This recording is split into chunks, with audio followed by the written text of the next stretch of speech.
It is Thursday, May the 22nd. This is about the time we can start making plans for the weekend. Appreciate you spending some of your valuable time with me. My name is Anwar Knight. This is Canada's Weather Network. This is a huge story out of Quebec, Saint-Monique, where we had this huge landslide, 300 meters across, 24 meters deep. Sadly, a home was lost, but no injuries. So clearly, we know what emergency crews will be doing this weekend there, trying to do some of the repair work and the investigation, and they continue to monitor it. But this is really quite a story. A part of it is because of the moisture, the rain that we had in the region.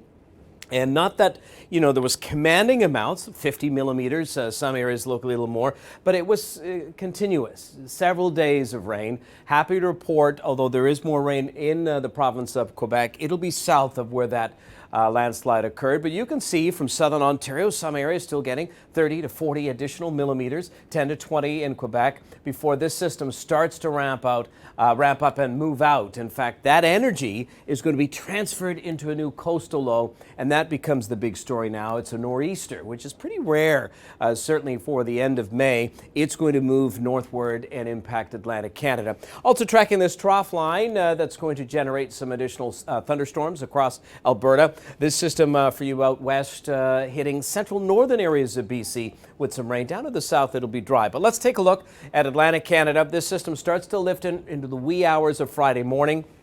This bands of rain that are going to move in. You'll still see some strong winds. Some areas, the Les Souhaite winds will be quite strong, up to 100 kilometers an hour. But not only wind and rain, snowfall in some areas. And then we have the wave heights. Some of our forecasters analyzing the data here. We could see 12, 13-foot waves.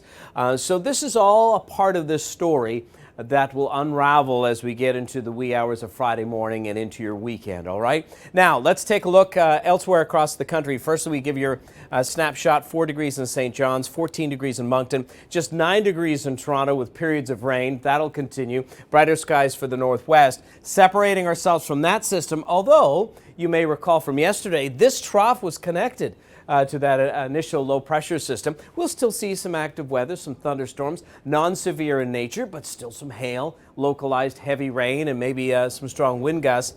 And I think the bigger threat here are the lightning strikes. Of course, we're still tracking wildfire scenario across many areas of the prairies. So this is the area of concern. Yesterday, it was more central southern areas that we were highlighting. Temperatures are bouncing back, though. We have 19 in Brandon for today. Mix of sun and cloud. Regina, 16 degrees for today. 15 in Calgary and Edmonton. Finally, you're into the teens.